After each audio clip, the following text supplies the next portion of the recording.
Alright, we should now be live. Hello everyone, welcome to today's live stream where I had a little good idea and I want to see how it'll work. So recently I've been thinking about, how do you get the tangent of an object's surface? That's one thing that we haven't really been able to do too easily in Blender just yet, but then I got an amazing idea. We can use the index of no, not the index of nearest node, the shortest paths node to find the index of the next thing in a path. So let me explain. So we have the shortest edge paths node, which takes a start point, which I will assign right here. So let's get this group into here and plug it into the end vertex. Now, this will give us the next vertex index, which is what we need to get basically the tangent to that one point. So if we use the evaluate at index node and set this to vector, we can get the position of the vertex that is next in line. Okay, let's go and bring this over to here, bring this up here. Audio levels seem to be good. Yep, all that seems to be good. Okay. So I'm trying to get the tangent of this object, but pointed towards this center point. So we have the position that goes to the next one in the line. So if we use a set position node, we can kind of view this. So I will mix between the current position and then the one that's being sampled from the evaluate at index. So if we do this, we'll see that the positions will move to the next one in line. This one is, where's the 3D cursor? There we go. This one is going to this one is going to this one, and so on. Which means that we basically have a tangent if we subtract these two from each other. Oops, let's not delete that. Subtract these two.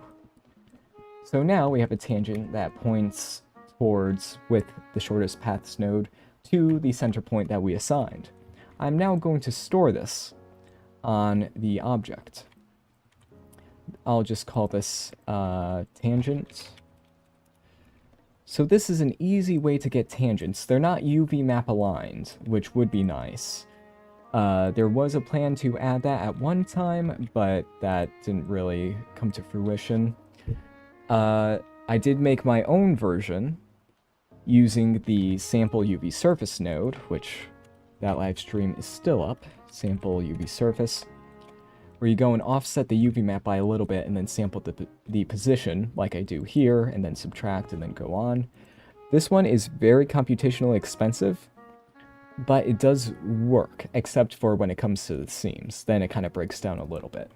So the shortest edge paths node, specifically the next vertex index, is the most seamless way to do this at the time if you don't want to do super complicated math to get the UV mapped tangent. So, a lot of words for saying this will make particles that I spawn in go towards the center point. So let's set up that simulation right now. So let's bring in this plane. And I want to sample nearest surface. I want to sample that named attribute. So I'm just going to connect this to the output so that I can easily get that value and put it there. Okay. So now that we have that, I am going to set up the sim, so I want a ton of points, so distribute points on faces. Let's do that. That's good, yep. And now for the simulation zone, I'm not going to be doing velocity just yet because it's kind of unnecessary to debug this.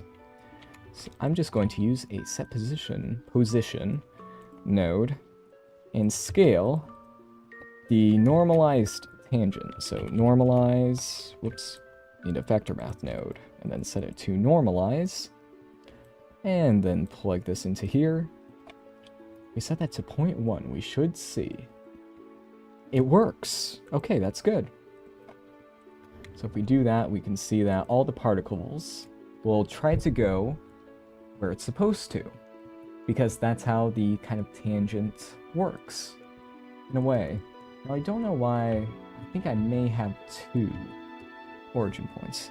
The music is a little bit loud on my end. I'm just gonna turn it down on my headphones. Is it? It may be a bit too loud, so let me go and edit that. Sorry, everyone. I'm not sure if that's the exact same level, but there we go. So let's remove all of these. So if there's no start point, everything just defaults to nothing. Well, if we have one assigned start point, that'll affect the tangent to that point. So there we go. Which that's very, very cool. And we can randomize this a little bit using the edge cost. But one thing I do want to test really quickly is how would this work on a 3D surface? Because unlike the other methods I've done to get mesh tangents, they... Actually, I'm going to make it so that the sim will spawn in... Yeah, there we go. So as we can see, that works. Not entirely, because the tangents will move them a little bit on the inside, as we can see. But as we can see, for a kind of tangent thing, it does work. One thing I really want to try is the reverse. Can I make it so that the particles all get delivered to where they're supposed to? I don't think so. Oh, that's interesting. When they get to there, there's nowhere else to go. So they just decide to go outwards. Then if I do that... That's cool. Very, very cool.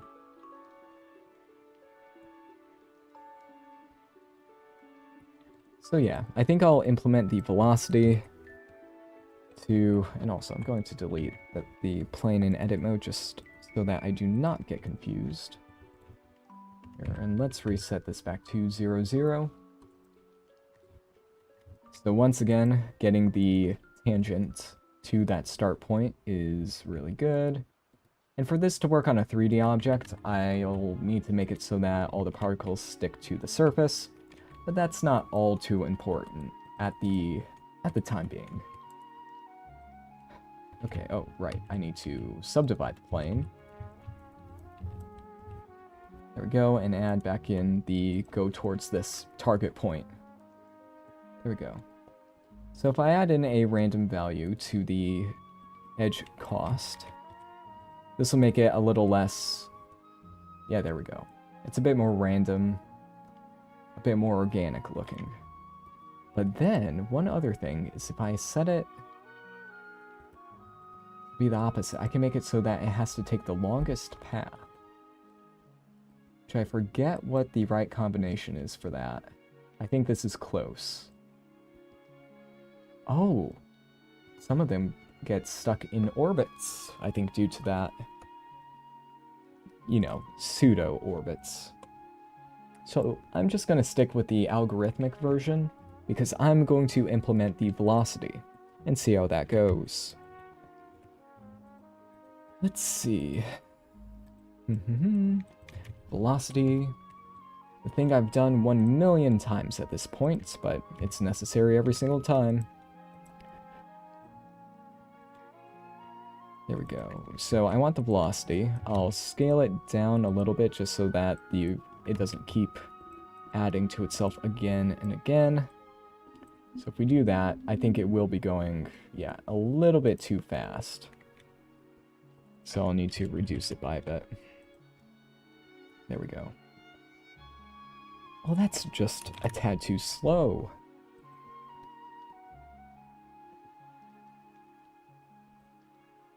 So I don't think that's bad, but maybe we still need other ways to get tangents, because I do like this version. It's a very algorithmic feel to it. Let me just assign that one. I'm going to make these stick to the surface of the object, so that should be fairly simple, with one little twist. I need to get the geometry proximity bases, and then I need to get the vector to there and then plug that into the velocity. But I need to take into account its current velocity so that it'll actually apply. Oops. There we go. So to do this, we kind of have to encode and decode just a little bit. We have to add in the position to the current velocity. Then we need to take out the position once the kind of snapping to the surface happens. Alright. We do that. Then to kind of decode it, we subtract the position from the new position. So that we now have a new velocity or vector that will now guarantee that it's stuck to the object, as we can see. If you're wondering, oh, why don't you just plug in the position into here, that'll make the velocity inaccurate. So we just do that to make everything work the way it should. Whoops, Control J, there we go. Can you assign a different point every few frames? I'm not entirely sure what you mean by that. Like assigning a point to a route? That I can't really do that. Because none of the routes have an index to them. I would need to convert them into curves and then do a ton of math. But I can spawn in new points every so often, which may lead to a very cool effect. We will see. So join geometry. I'll need to make this a lot less than this one, or else my computer will be overloaded by particles. So here, and I'll need to randomize this every single frame. So scene time, frame. There we go. So new particles are being spawned in, and as we can see, it is doing its job.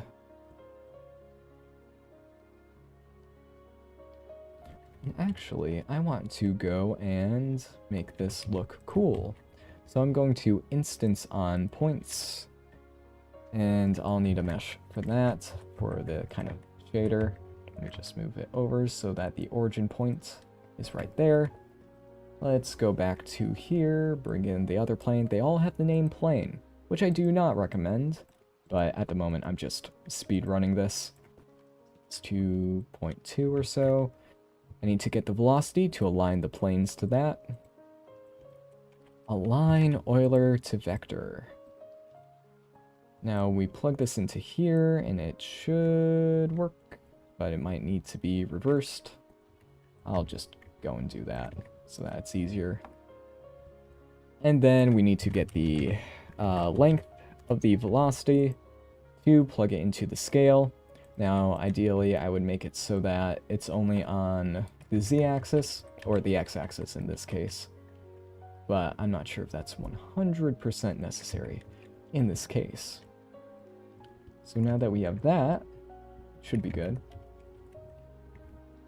There we go. Now I can make a shader to make this look cool.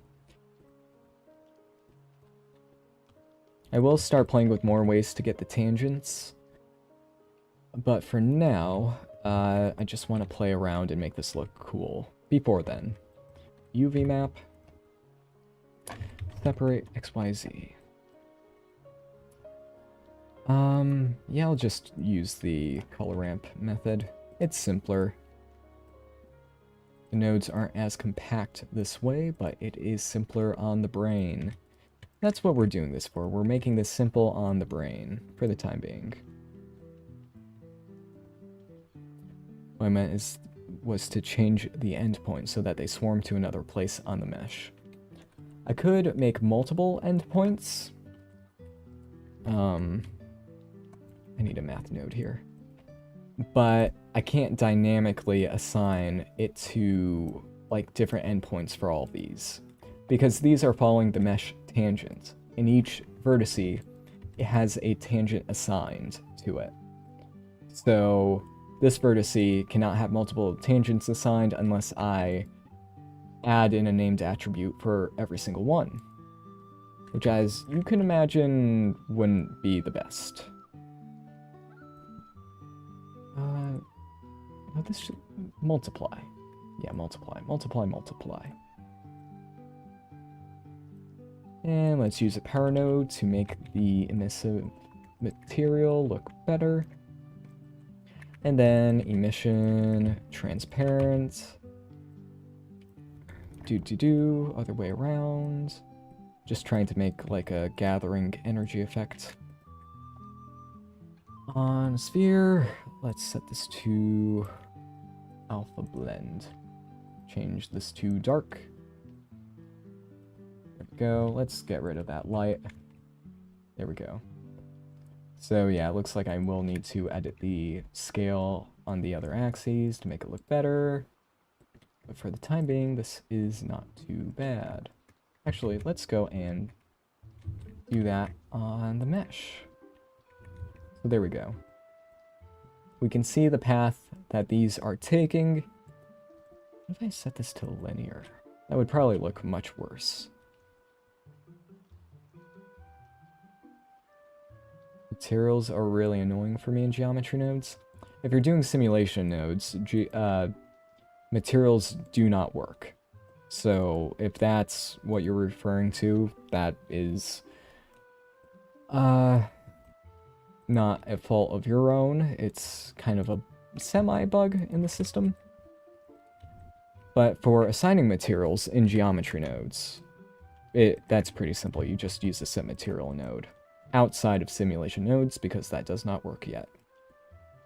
What if they swirl?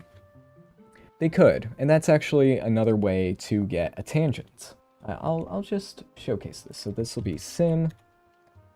Caps lock is on.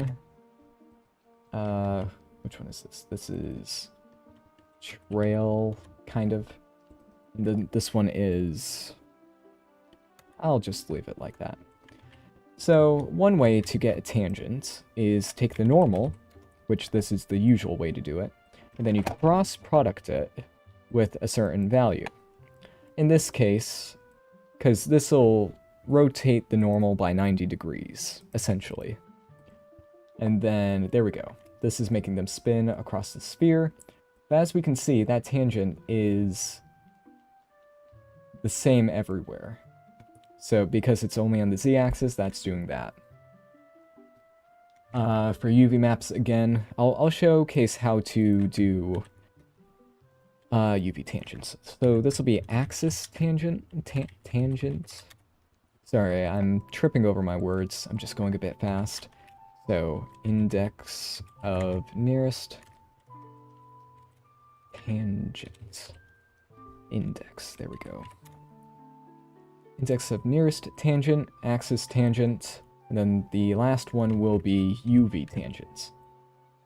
Now, this is the simple way to do the UV tangents because there's another way to do it that is very math heavy that I have not dared to do just yet. There was, again, a node that was going to do the UV tangents in just one node, but that is not here yet.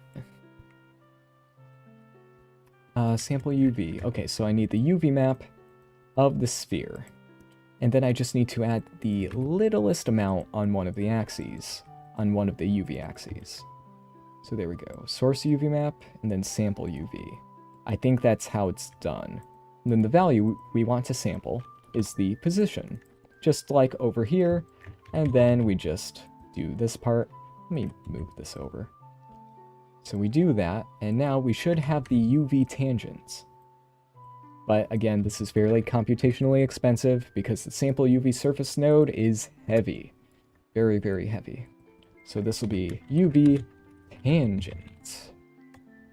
There we go.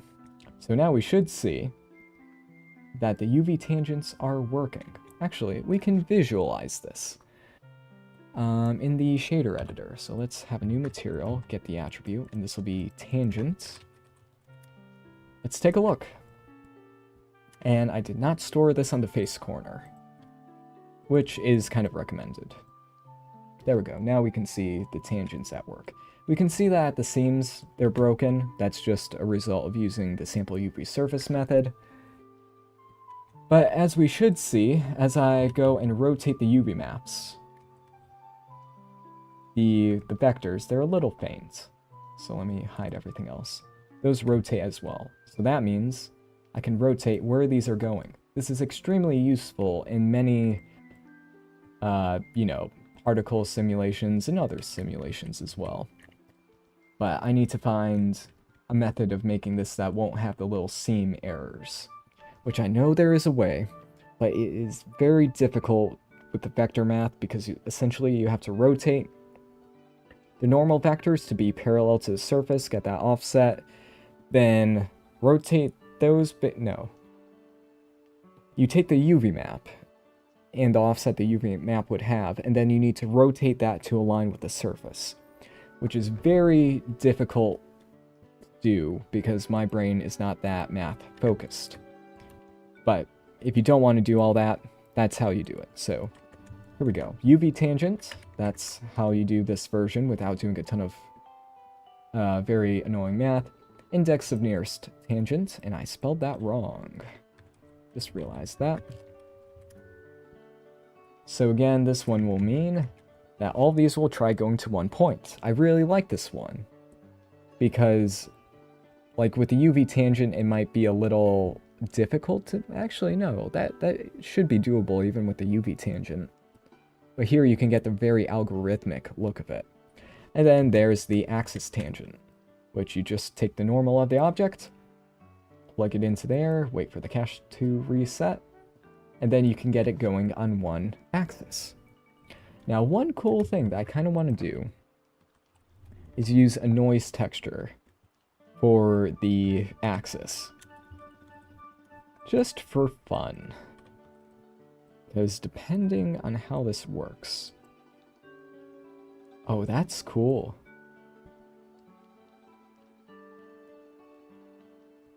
Oh, wait a second. This is, I should also have, because I want the particles to keep spawning in every frame, I should probably make it so that they can die. So that, you know, we don't have an overload of particles at the moment. Is curl noise... kind of? I'm not entirely sure. So if I disable the previous velocity, just so that we can see the effect, that's what it looks like.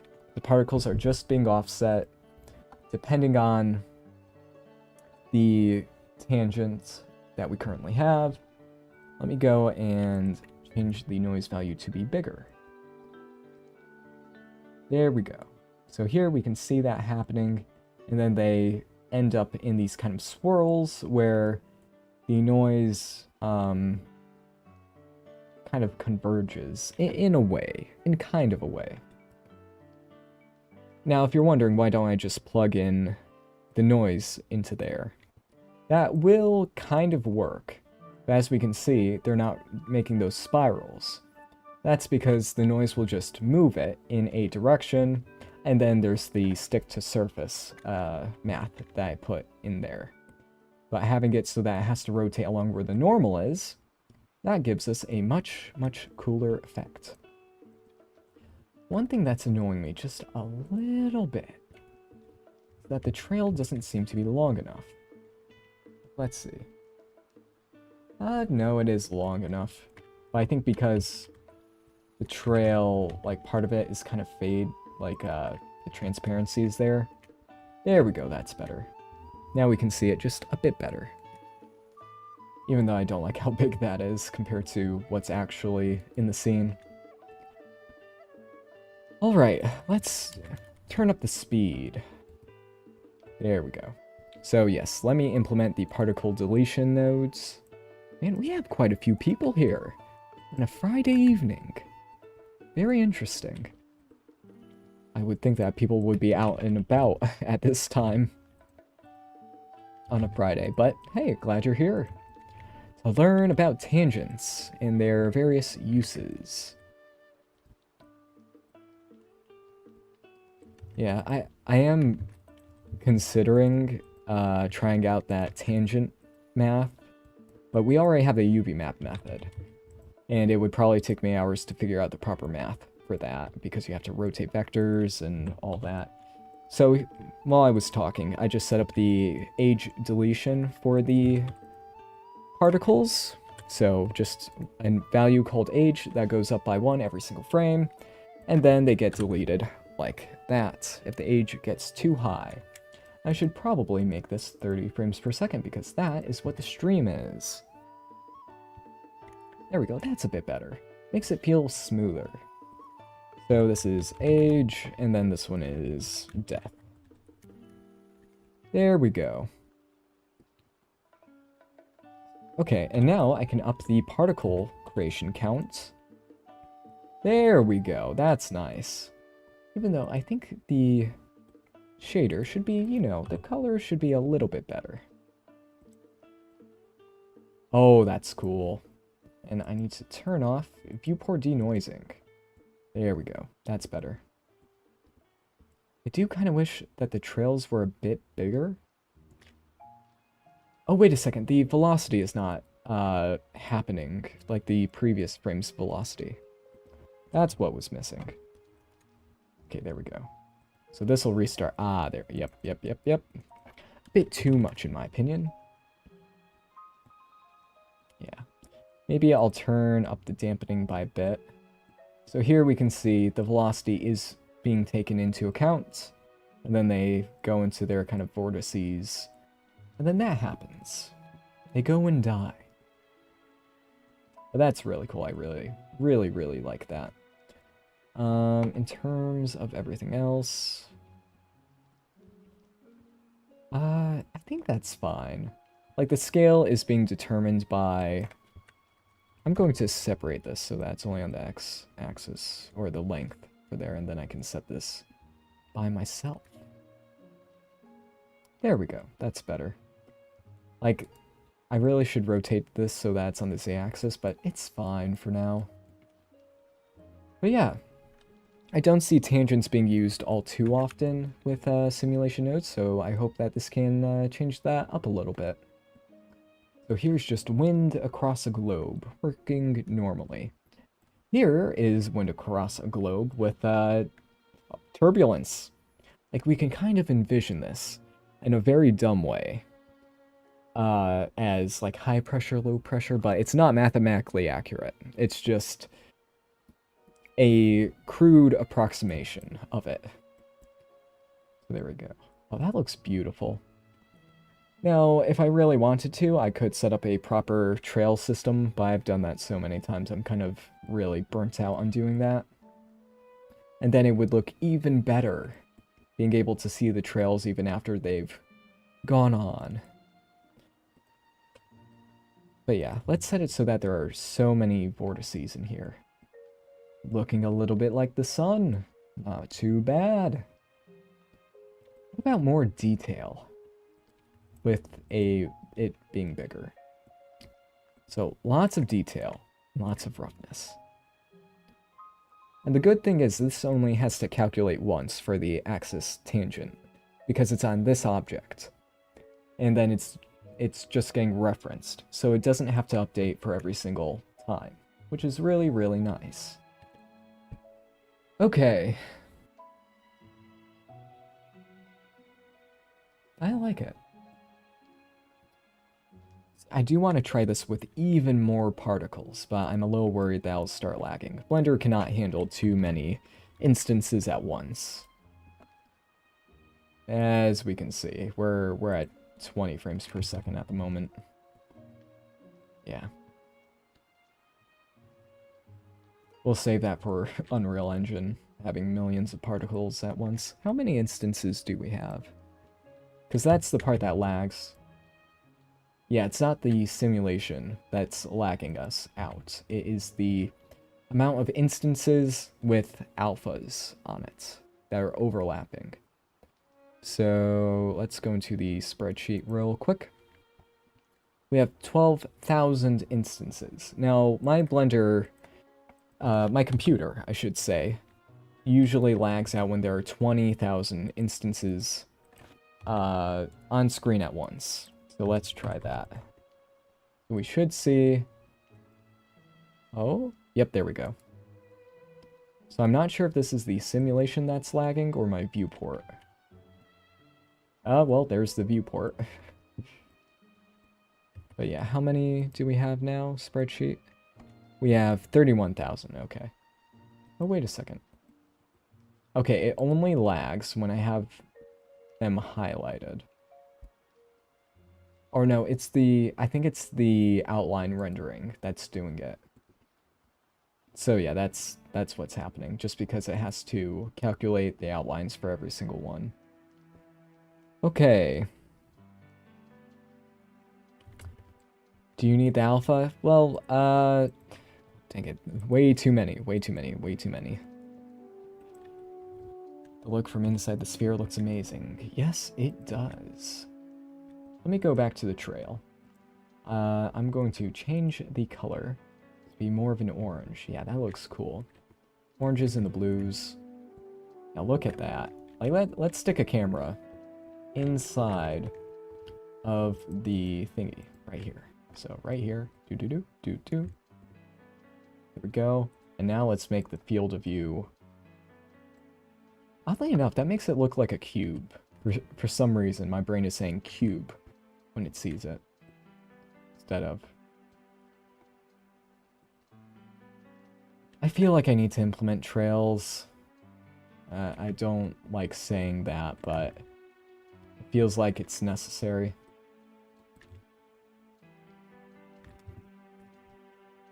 Like, this doesn't feel like a sphere anymore. Like, it's really cool, but it's not reading as a sphere in my head.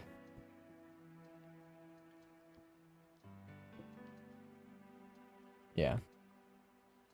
I think it's not detailed enough for me to say, oh, we are inside a sphere, because this just looks like that. What if I were to hide the sphere? Just like do. Can we do that? There we go. That's some cool stuff right there. I think I will try implementing the trails as much as I kind of want to avoid it. Just because I think trails would be so much cooler in this instance. Maybe remap the noise texture. Oh, you mean... Oh, okay, yeah. I got a bit lost on what we were doing. I could... Well, then I don't think the noise needs to be remapped. Like, I'm happy with what we currently have. The reason it looked weird was because the field of view was just way too high at the moment. So, I'm going to implement the trails. As much as I said I really don't want to do it, I think it's kind of necessary in this case. So we have all the particles moving. I'm going to make it so that a trail is made every single frame, and then those are joined together using another simulation nodes layer, in a sense. So trails, whoops, this would be sim trails. Let's go and move both of these into a sim layer, sim or collection, just so that I can keep track of it. So simulation zone, let's bring the simulation into here, and I'm going to join it into the scene, just like this. So if we do this, we'll see that these get kept, which is good. So that's the kind of trailing function, but I need to make it so that this has an actual object on it that I can texture for every single time. So I'm going to instance on points. I'm going to instance basically this trail, except a slightly modified version of it. So I want it only 1 meter. And then I'm going to bring this trail object into here, and then I'll need to do what I did before, which is get the velocity from the particle simulation, align Euler to vector, so that's aligned to the velocity, and then get the length of the velocity to get the proper scale. So now we should see, and I'm kind of really annoyed by these being so big, so I'm going to change these to vertices, points to vertices. It's not really too necessary, it's just a visual thing. There we go. So now we can see the points and then the trails after it, which is good. And now that we have this, I am going to, well, okay, let's put this into a frame. There we go, Control J. Now if we join these, I'll need to do an optimization just to let you know, but we should see, boom, trails. cool. But as we can see, these are lagging horrifically. That's because every single one of these is an instance, and Blender cannot handle too many instances at once. So we need to compress every single frame into one instance.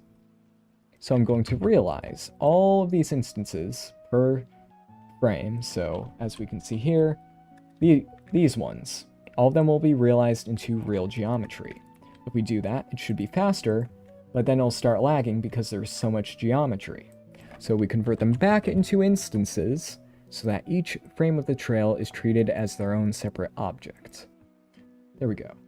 Faster. I think it's not fast enough because of the caching. Where's the... Okay. So if we turn off the cache, this should be faster. Yeah, there we go.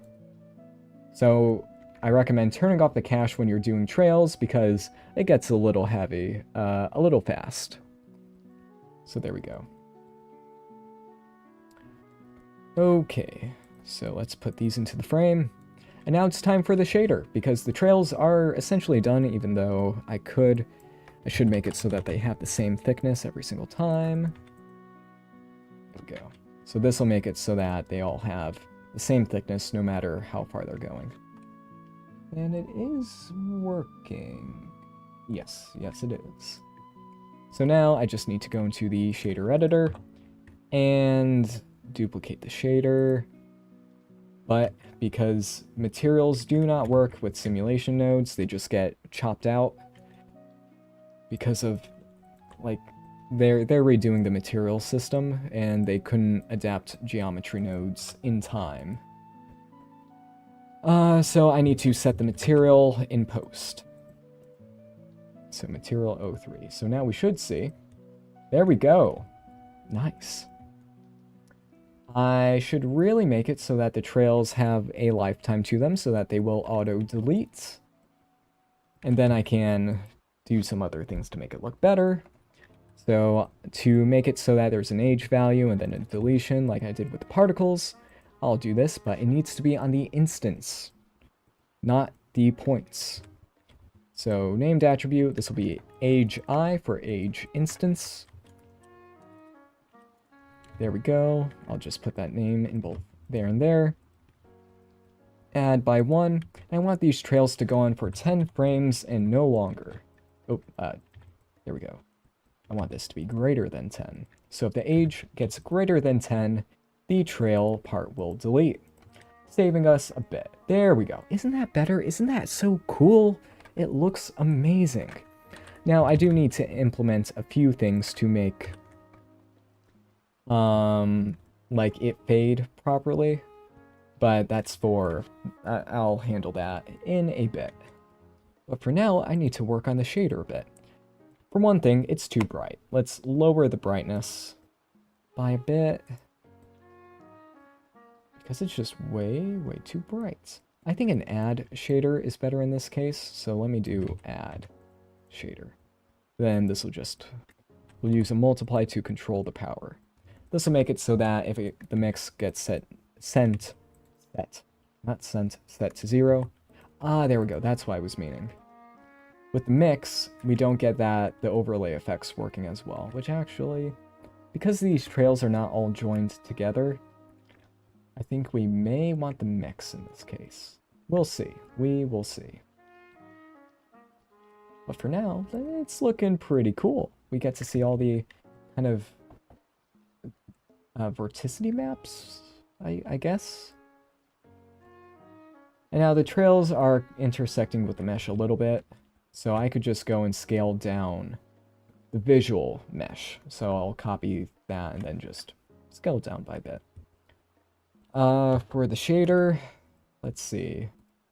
Should I implement that now? Might be just a tad boring, but we'll see. If we get the attribute, in this case it'll be age I, I can make it so that this fades over time. Oh, and this needs to be on the instancer. Now, if we go and use a map range, and then multiply the output by that, multiply the gradients by that, I should say. we should see, once we look at the end result once again, it is working. Okay. I just need to swap these two around. Now we will see that there's no interpolation happening between one age and the next. We can fix that by adding or subtracting the x-axis of the UV map to interpolate between one and another because they go at increments of 1. And this is not doing what it's supposed to, but that is nice.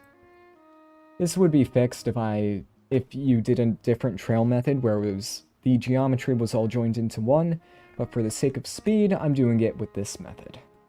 So there we go. That is cool. And I may want a color ramp so that I can make it so that it doesn't just appear like that.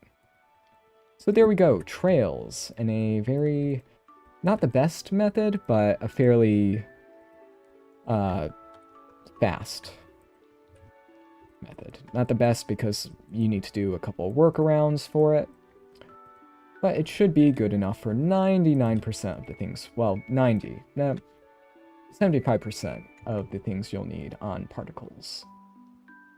There we go. Nice.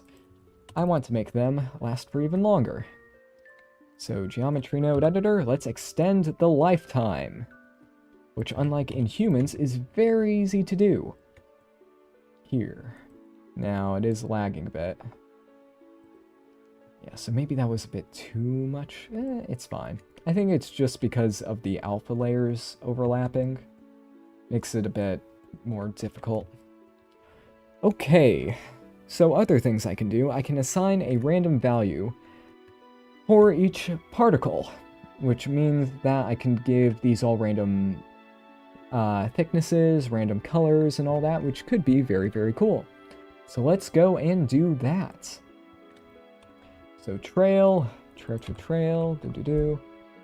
where is the... Yes, I want to go into the sim here. So every time new points are joined into the scene, so let's label this new points. I need to assign a random value for all of them. So I just need to go here. I don't know why that does that. That's a bug. And I need to assign a random value that changes every single frame. So seed value right here. So this will be labeled random. And this will propagate to the points and by extension, all the trails. I should label these. So this will be apply velocity. There we go. This one will be stick to surface. Surface. Stick to surface. And this one will be get tangent. Yeah, get tangent. There we go, and then this one is old velocity. Old velocity. I forgot the Y. I always forget why. Okay, there's that, and then this is the old trail method. We do not need that anymore. So yeah, not too bad. It did take 43 minutes to get to this point, but we did a bit of experimenting. Like, eventually, these would be node groups to add in, and it would be much easier to use.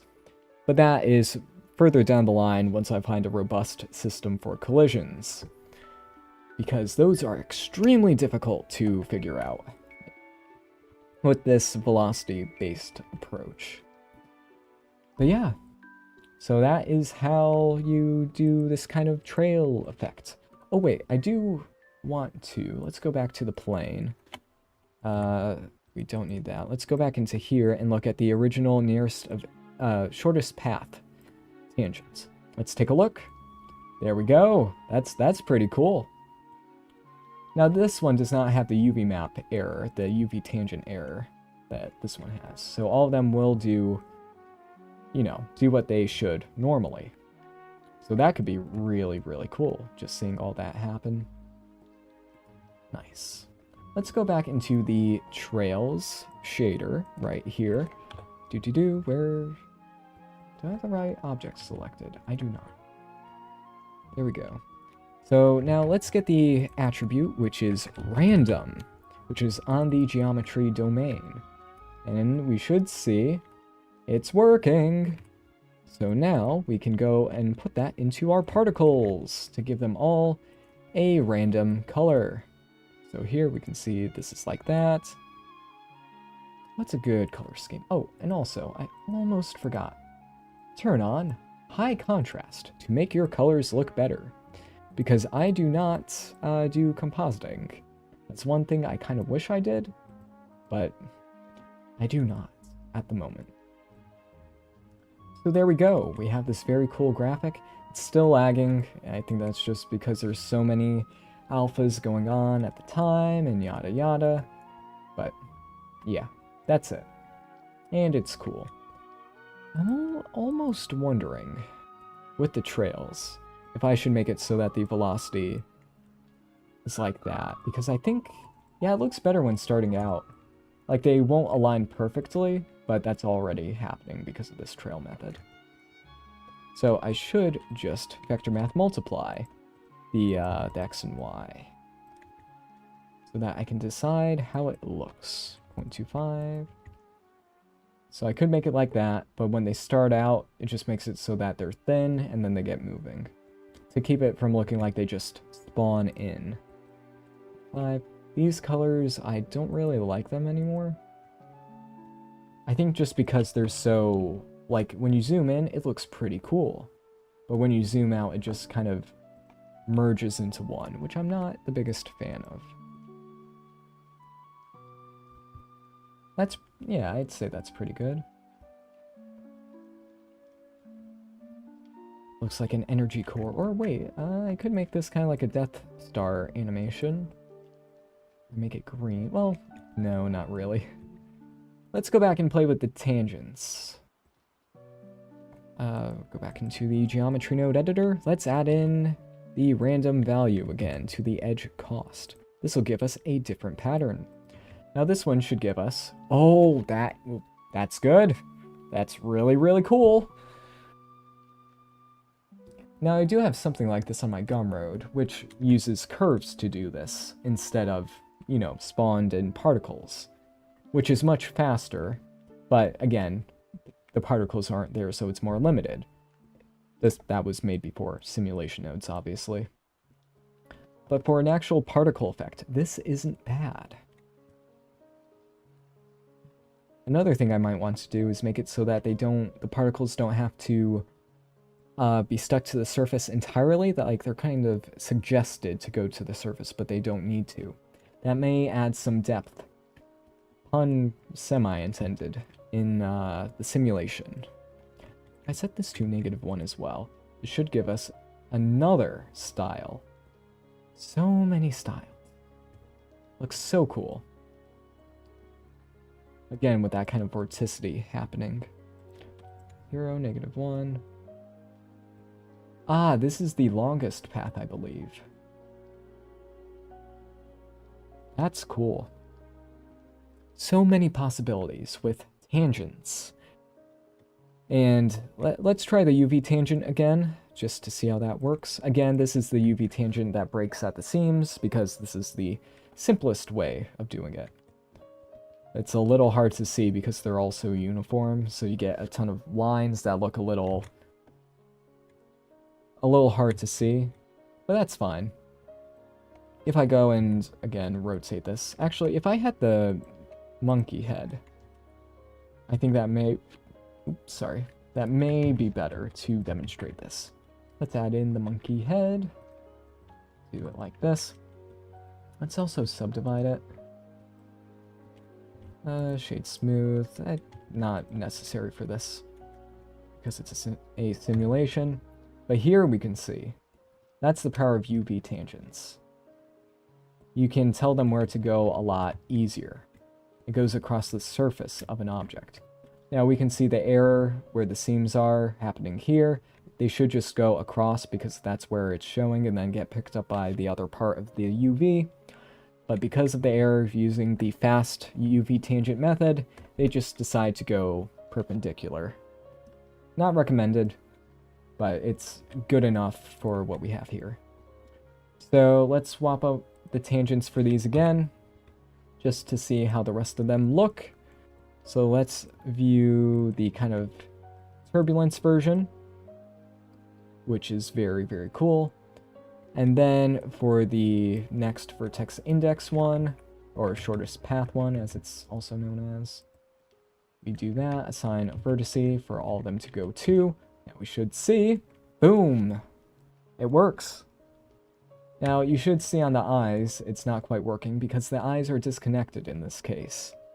So the shortest edge paths node does not connect. Man, that's cool. So many cool things. So many cool things. But yeah, I think I like the sphere version better, but this is cool having this on a unique shape. I need to get another cool test object to have, because while the monkey head is the go-to one because it's in Blender by default, I want to have a custom one that I can test on. A couple of requirements for that one would be, I need to find a good character to make that's kind of like the monkey head, except it would have to be a completely enclosed mesh with UVs, retopology, all that, while the monkey head here, it's not an enclosed mesh. So the shortest edge paths don't work correctly on it. It's not an error in it, it's just how it is. I know Houdini has the kind of dinosaur one, the kind of plushy dinosaur, which is cool. Maybe I'll try making something like that. Alright, here we go. So let's try a Taurus. A Taurus could be cool. Haven't tried that out yet. And here we go. Oh wait, we need to assign a vertice. Here we go. So hide that, take a look. I should probably turn off the cache for the sim, so that updates every single time. Yeah, let's do that. Plane, this should be, I'll label it Geo just so that we can tell which is which easily. So there we go, we can instantly see the change. That's the benefit of having the cache disabled. It updates immediately. You don't have to wait for the timeline to restart.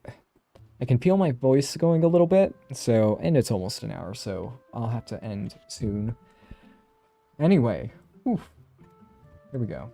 So here is the shortest edge paths method. We can see that that's happening. The velocity is making it so it kind of takes an even easier route because it's not constrained by the edge lines, which is cool. So you can use this on a human. Wait a second, I have a human mesh. 1 second, I'm going to go and get that. Human form. Oh, wait a second, is this... Will I have to take the reg out of this one? 1 second, everyone. I'm going to get the human base mesh that I have. Take away both that and that. That's good. I'm just going to spam click really fast to get rid of all the vertex groups. There's probably a way to delete... Actually, yeah, there is a way to delete all groups. Haha, there we go. You kind of forget a few things when you use Blender every single day for a majority of your day. Some things just get lost. Okay, so now that we have this, I'm going to join it into our Geo so that I can use it. Because I don't... Well... I'll just apply the tangent geometry node into it. So it's just labeled geometry node. So this is get tangent. There we go. Oops. Let's capitalize that one so that we can try this out on the human. But that means I'll need to replace all the references in the sim here. Which, wait a second, I can do that just by lugging this into here, and then referencing that here, here, and here. Making it actually useful as an asset. Who would have thought? Oh wait, and one thing I need to do, I need to take this out of here so that if I do copy it, it won't remember that the geo is there. Okay, here we can see, and I need to set this to relative for all of them because I forgot to do that.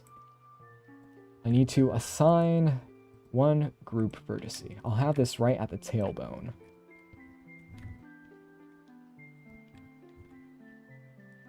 No, let's have that at the heart. Even though that is a very interesting pattern that shows up there. Unhide, and I just re-hit it. Okay, remove. Let's have this at the heart, right there. Which side is your heart on? It doesn't really matter at this point. So here we have this. All of them are trying to go towards the heart. I did not hit the heart, did I? See, body, H. Actually, yeah, okay, I accidentally went right through the object. Let's reassign this. Delete the at. Did I do it again? Did the cache not reset? Sign? I'm confused. What went wrong? Geometry nodes? Wait, is it trying to go away from there? No. For some reason it didn't change. Remove from the group, right? And now assign it right here. That's really weird. Huh. Well, I shouldn't get too fussed about it. Well, the sim is being constantly reset at the moment because I have the cache disabled. Interesting. I'm not going to be too fussed about it because maybe something just... Maybe I forgot something obvious that my brain is keeping me from remembering. Here it is with the noise vorticity, which is pretty cool. And then for the UV map, this will be the most interesting version out of them. Because here, we can see the UV maps and how their orientation, how the particles will interact. So this means that when, if you wanted, this is kind of like that old Green Lantern suit effect. You would have to rotate the UV maps to make them go where you want, but that's the power of it. You get to, here, let's go and show the body. Wait a second, should I just make the particles be on this object so that when I just tab in it's there, but when it's not there? No, it's fine. I'll switch it to bounding box. Viewport display so I can still see the sim while it's still being in frame. Here we go. So if we look at here, the UV maps for these are good. I made them myself. So they're good, but not great. So a lot of them are pointed in the wrong direction and so on. So with here, if I rotate those, we can see that those are going that way. But yeah, most of these, as we can see, are going up. If I rotate them, they go like that. Which actually, this is bad because I'm tripping up again. I've been doing this for almost an hour, so I need to stop soon. Because these two are overlapping, this method to get the UV tangent is really, really bad. Because the overlaps will freak out. It won't know which one to go to. So, again, the other UV map method, which will take a lot of math figuring out, would be much better, but I don't want to bore you with an hour of me trying to figure it out. 1 hour, probably more like 5. Because I've done math like that before, and it is very, very difficult to do. Alright. Breathe, Ben, breathe. Alright. Well, that is working. Nice, nice, nice. Anything else? Anything else? Let's plug back in this one. Because it is trying, it's just not going to the right place. I don't know why.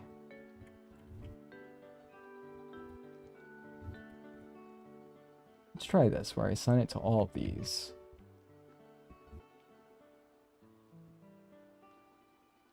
Huh. Wait a second.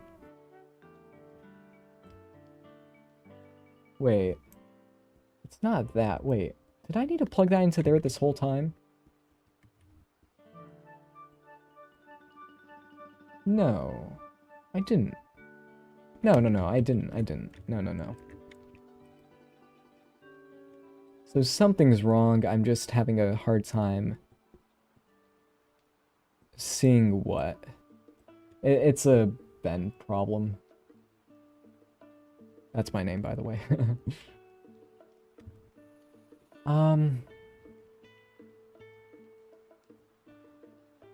Yeah, I truly don't know. Oh, but that's interesting.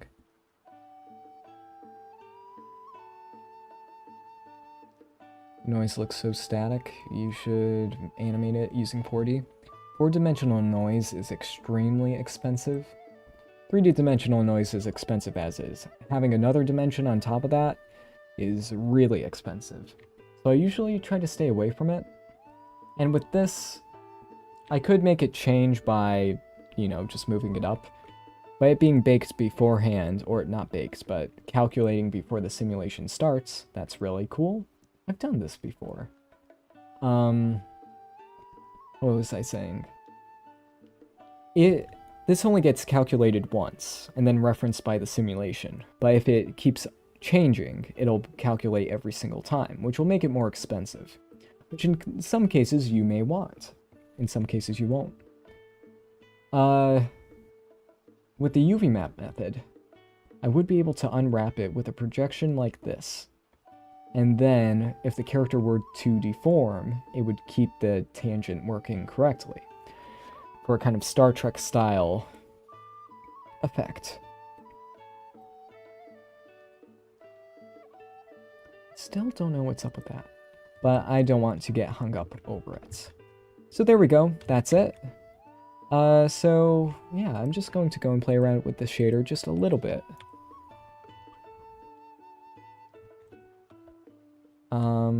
Wait, where's the... There we go.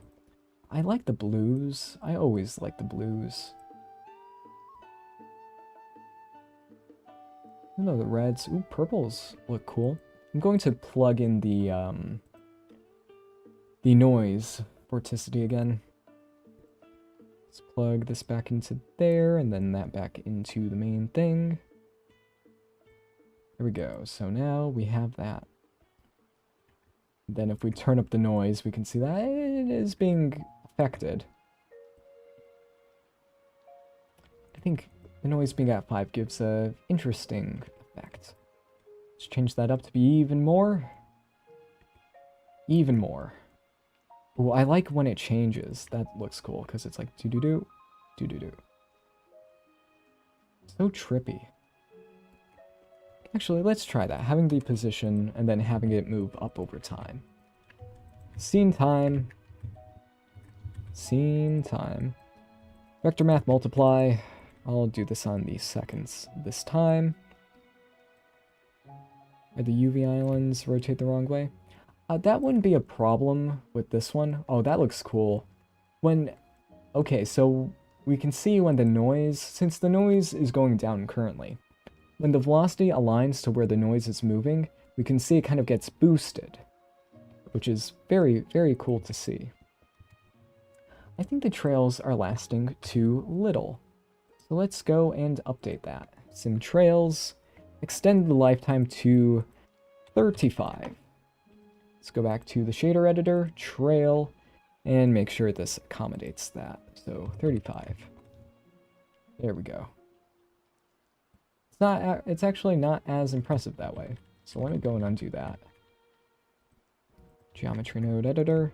Let's go back to here. Plug this back in, having this at like 1. Making this bigger. There we go. Now we can see the updates a bit better. I think I kind of like it being still, because you can see the vorticity trails a bit better. Alright everyone, I think that'll be all from me today. We are at 1 hour and 40 minutes, and I am tired. So, that is a good amount of math for today. Again, tangents. I'll just go and show you the node trees at the moment. Here's to get the tangent, the shortest path tangent, the axis tangent, the UV tangent. For the actual simulation, here is this part. Won't explain every single part. This part was for the trails, but that's not needed anymore, because we made the actual trails, which, as we can see here. So yeah, thank you all for watching. This was a fun little project. I've done this kind of before, but never in this structured way, where, you know, I knew what the tangents were going in, I knew how to make the trails. But yeah, here is a good way to make it. There will be more ways coming in the future when the UV tangent node comes along, which I think it's still being worked on. But yeah, and then I'll need to look up other ways of making cool tangents that'll do stuff like this. But I think there are a limited amount of ways because it's just a direction parallel to the perpendicular to the normal of an object. So there's only a few ways that can happen. Like one example for this is like the hair on your head. It goes along the tangent of your head, and that's assigned by, you know, your genetics in a way. That's what causes like swirls in your hair and stuff. That's one example. So in a way, if I were to develop this further, it could be made to make like I don't know, a hair generation method by just like drawing curves, and then you derive the tangent from those curves, which would be a way to do this. Yeah, curve tangents, which I did in a previous stream, which if I had time, I would show this now, but it's fine. This is dealing with surfaces of an object, while curve tangents, that's a whole different thing. Maybe next stream, or you could just watch the previous one where I did that a little bit. Okay. Thank you all for watching. This was a fun project, and I'll see you next time. Have a good night.